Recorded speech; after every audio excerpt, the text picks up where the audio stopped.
sakaning prawadya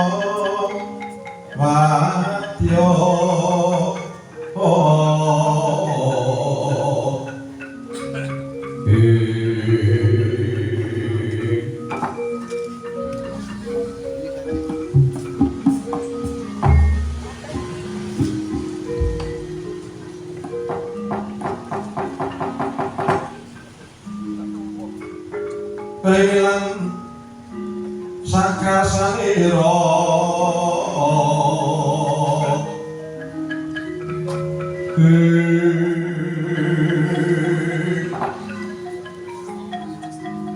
Damira dan Andrawina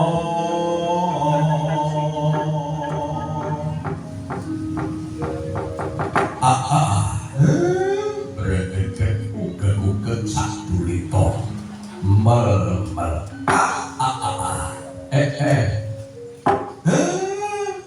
Bapak Bendara kula Ndara Kuntadewa sinuwun tresna Ndara Janaka Ndara Sedewa wiwah Ndara Nakula sampun kepareng sami jangkep lenggah wonten ing padyaning pasewangan agung nanging kok tetunge wimbo gariting netra lah kok semunipun boten karmaning penggalih sinuwun menika para abdi paduka para tunakawan sampun kula elekaken anggenipun sami gegujiten menika sampun sami marak abiyantara ayo marak bantul gue aja melu-melu dhisik iki rembug wigati. Keparing kula nilingaken jaga. Ngawuraken jaga nilingaken kano mastuti napa ing dados ngawuh rek perintah paduka yekti wonten wiratos menapa. Sinuwun lah kok kawontenanipun kok kados mekaten. Wis jagongan wis adep-adepan lah kok kaya kok jutaan. Lamun sami kendelan kewara menika wonten menapa? Sinuwun. Mulan ora Sang Arjuna.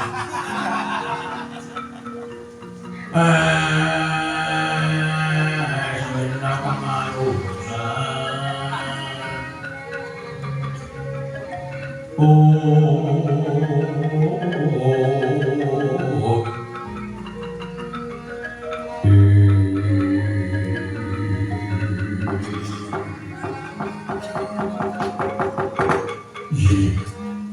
Kakang Semar wonten timbalan dawuh sinuwun Kuntadewa. Iya Kakang yekti para kadang ngumpul dadi sariji ana madyane negara Ngamarta iki ya mung banget mrihatinake marang kahanan yaiku swiji mrihatinake utawa ngawatirake marang kahanan negara kang toya dina ora saya nanging malah bahasan yen kaya lara kasih nandangan marang negara Ngamarta iki ora saya waluya jati kemanir lara nanging malah tanging saya derbolo kakang dene kang angka pindho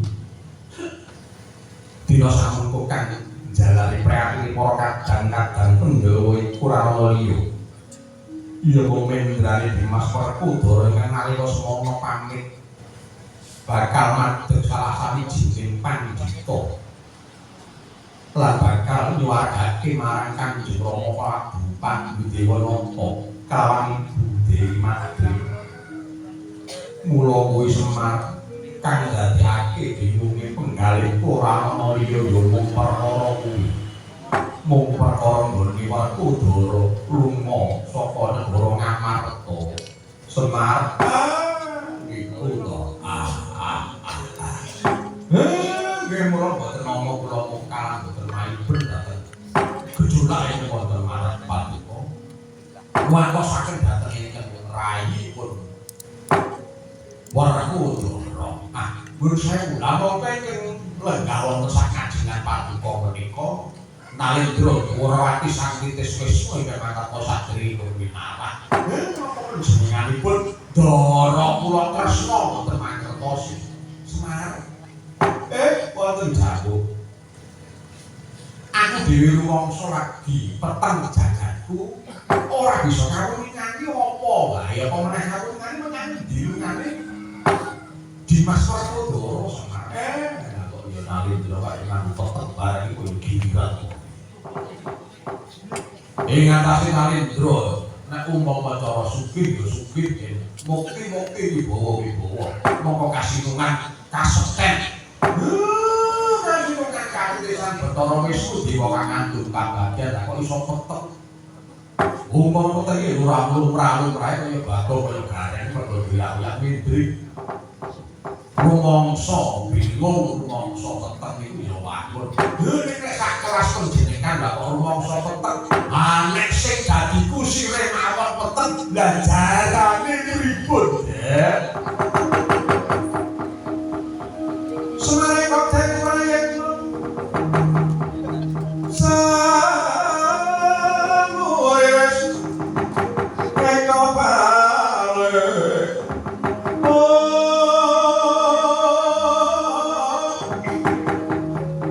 Titiyangi konto yaki trisana purnama sasi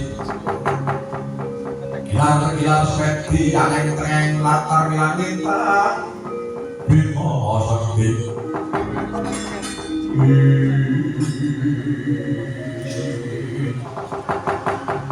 Yo kakang Semar iki pangapuranmu nanging kaya papak lan sepangulung lakuku